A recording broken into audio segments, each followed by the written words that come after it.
We continue our NFL draft preview with Stevenson Sylvester. Next up is former East High School All-American Siaki Ika. We knew when he saw him in high school that he had NFL potential. He was 6'3" and 347 pounds. As a senior with the East Leopards, was on a state championship team as a sophomore.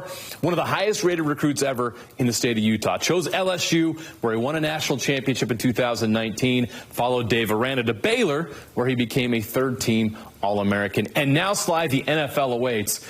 And you look at his measurables, and you know why he's going to play in the NFL. He is a monster, just an absolute freak of an athlete. 6'3", 335. He's actually slimmed down from his high school days. But look at those arms, Sly. Right. He is huge. I mean, you talk about Hulk Hogan, you want 24-inch biceps. How about 32 over here in his arm length? This guy is huge, and he has a big presence when he walks on. I mean, one thing that I take from his measurables is he's been carrying this weight and knows how to work it for a long time. He was 350 in high school, straight monster.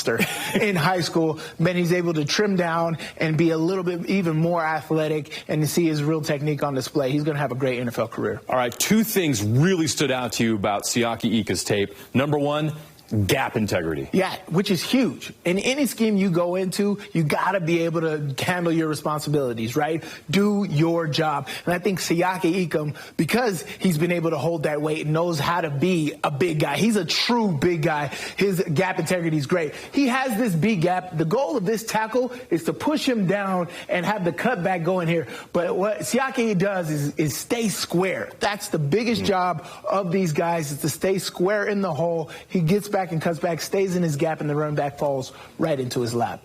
And then here, you know, this is 4th and 1 against Oklahoma, top-rated school here in the Wildcat formation. Does a great job of pushing the pile back here and then getting off the block, falling down onto the tackle. If you could get penetration on run plays, pass plays, that is huge in any system you go into. The other thing you really liked? His scheme versatility. He can play either or. Yeah, and either or scheme, whether you're in an even front or you're in an odd front. Here it's an even front. You get 4 people down here, and this is what centers call 4 down. This is 1, 2, 3, 4, and you're either I'm in the B gap or I'm in the A gap, and that's why the linebackers here know exactly what you're in, and it makes it easy for everybody across the board. And then you go into an odd front, right? You get a 3 down look, 1, 2, 3, where I could either be in the for this defensive end here, I could be in the B gap, C gap, A gap for the center guy, and then even the bear front with 5 down. And so here's a more hunkered down look where I'm expecting the run, and Ika fits into every single scheme that's in there because of his athletic ability, his ability to stay square at the line of scrimmage and move his feet. It's versatile, but is there one that you think is a best match for him? Yeah, for me, I'm a little biased because I played with the Pittsburgh Steelers, so I love the 3-4 front. And with his versatility, athletic ability, 6'3", 335, and as strong as an ox, I think he fits into the 3-4 scheme better because of the ability to go from A gap to backside B gap. His ability to flow is extremely beneficial for those type of schemes, and I think he fits well in a 3-4. I think he'd love to reunite with Jalen Warren in Pittsburgh. That'd be a cool story as old East High teammate. All right, so who's his comp? If you look at NFL guys, defensive tackles, who does he remind you of? Well, I think the defensive tackle position is becoming even more popular, right? It's becoming even more necessary to have in your defenses because of your ability to push the pocket. You see Aaron Donald, you see Hargrave, who just signed with the 49ers, signed a big contract.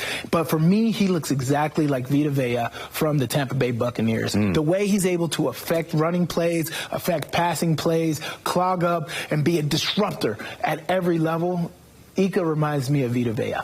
Vita Vea is an all-pro. I think he'd love it if he had a career that good. All right, finally, where do you think he lands? Where do you grade him out? I think he goes middle of the 3rd round, so I think he's a second-day guy. And I think he goes in the 3rd round to a 3-4 team. I don't know who's up. I know the Steelers love to draft defensive players. I know that. So hopefully Utah can get another Pittsburgh guy. Well, would not surprise anybody if he goes that high. I mean, some people had him graded as high as a 1st round before the season started. So that's definitely within his range and possibility. We'll wait to see where he gets picked. Sly, you're back next week with more previews of the NFL Draft.